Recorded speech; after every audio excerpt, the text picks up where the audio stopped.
Kasus lainnya, Saudara, Babin Kamtibmas dan Babinsa bertemu dengan pedagang es gabus Sudrajat. Sebelumnya pedagang es gabus itu dituding memakai spons sebagai bahan baku jajanannya yang dinilai membahayakan anak-anak. Atas apa yang terjadi, tidak ada niat untuk menghina Pak. Kabar itu Pak, tidak saya Pak.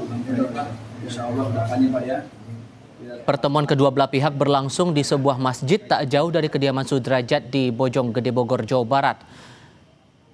Babin Kamtibmas dan Babinsa yang sempat menahan Sudrajat menyampaikan maaf dan penyesalannya atas semua hal yang dilakukan.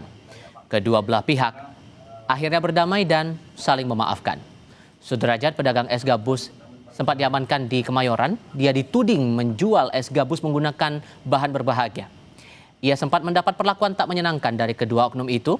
Kabid Humas Polda Metro Jaya Kombes Budi Hermanto menyampaikan maaf atas perlakuan tak menyenangkan terhadap pedagang es gabus. Dirinya pun menyebut Propam Polda Metro Jaya masih mendalami unsur kekerasan atau tidak dalam penanganan perkara ini. Propam Polda Metro Jaya masih mendalami apakah ada unsur kesengajaan, apakah ada penganiayaan. Tapi disampaikan tadi malam oleh Kapolres Metro Jakarta Pusat tidak ada unsur penganiayaan.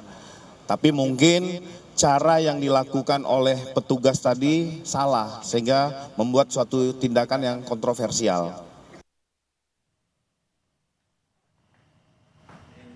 Menteri Koordinator Bidang Hukum, HAM, Imigrasi, dan Pemasyarakatan Yusril Iza Mahendra menanggapi polemik pedagang es gabus asal Depok yang dituding menjual es berbahan spons padahal layak dikonsumsi.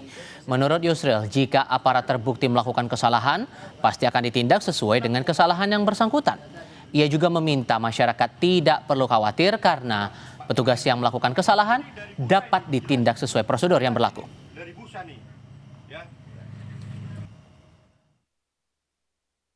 Ya, semua itu akan diambil satu langkah-langkah sesuai dengan prosedur internal kepolisian itu sendiri, baik penegakan disiplin maupun pelanggaran etik sampai kepada kemungkinan juga akan diambil satu langkah hukum terhadap hal itu. Jadi masyarakat tidak perlu khawatir ya.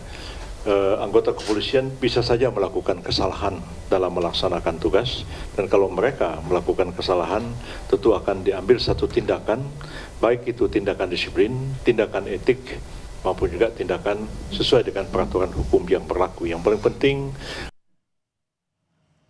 Sementara Komisi 3 DPR RI sedang mencermati polemik pedagang es gabus asal Depok yang dituding menjual es berbahan spons di kawasan Utan Panjang Kemayoran, Jakarta Pusat. Ketua Komisi 3 DPR RI Habibur Rahman berencana menghubungi pihak terkait untuk meminta keterangan. Menurutnya, tidak semua masalah diselesaikan dalam rapat dengar pendapat umum atau RDPU di DPR RI. Es kue jadul yang dulu kita pernah makan. Ya, saya sedang cermati ya, dan kita nanti jadi gini, nggak semua masalah kita harus selesaikan di RDPU.